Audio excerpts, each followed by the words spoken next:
L'Éternel te veut vivant, car un mort ne loue pas Dieu.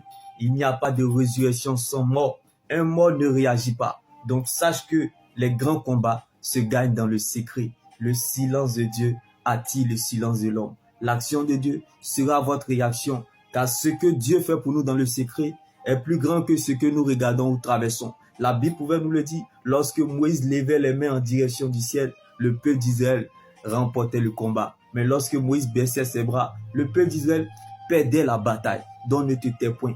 Continue à adorer ton Dieu, car c'est dans l'adoration que se découvre la profondeur de notre victoire. Les bénédictions futures attirent toujours les combats et les batailles dans le présent.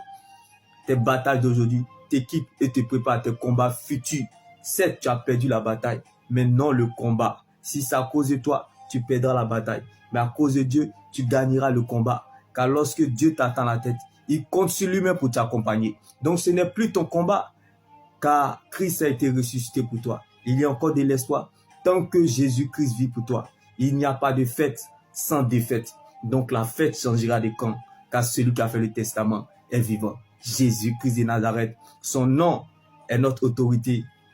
Sa parole est notre position. Son sang est notre couverture. Son esprit est notre force. La foi est notre victoire. La résurrection est notre liberté. Les fruits que nous recherchons pour notre liberté dépendent de notre relation avec Dieu, car c'est de notre relation avec Dieu que découle tout le reste. La venue d'une église dépend de son intercession. La venue du peuple dépend de son obéissance à Dieu.